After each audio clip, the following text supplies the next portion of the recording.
All right, so here's a quick demonstration on how to use the DyeBold app to calculate the color that's needed to fix that light blue to bring it to the purplish color. So in essence, we can click here on the target, click on that box under the target, and we want to match the color that's the original color of the rug, right? So that's purplish blue. So there are two ways to pick that color. So one, you can just move the sliders, and just using your vision, you can select the closest color to what you see there on the rug. So something like this, or you can just go up here to the different colors. And for example, here, let's go ahead and click on the B3 or B4. Let's see, B4, what that looks like. So that's too much blue. So we're going to bring that down. Let's see.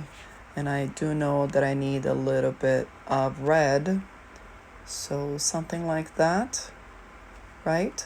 So we have 55 blue, 10 reds. And so now I'm going to find the bleached area. So it looks to me that that light blue is more of a cyan.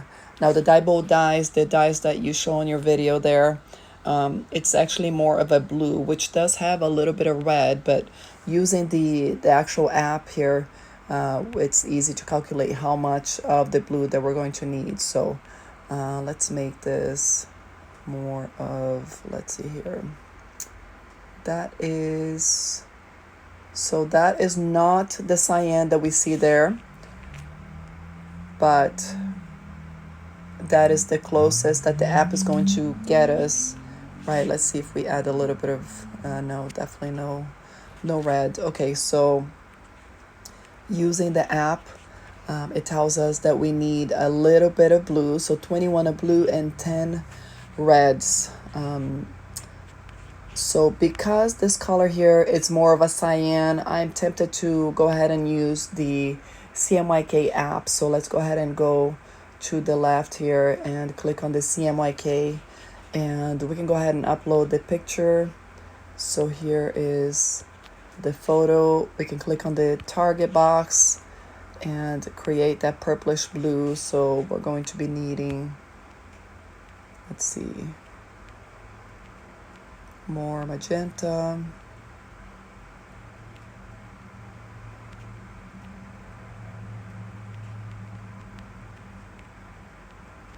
Definitely don't need any yellows. Let's take that out. Okay, so that's pretty close. That's the target here using the CMYK calculator. And we can go ahead and go to the current. And we're trying to create the light blue. That's more of a cyan, like I said. So we're going to put cyan and a little bit of magenta, so that's pretty close. And so let's see what the solution is based on the app. And this is telling us that we only need the magenta, which is the red. So you should go ahead and make the a red formula and add that to the cyan, and to see if that's going to bring that to the purplish blue. All right, let me know if you have any questions.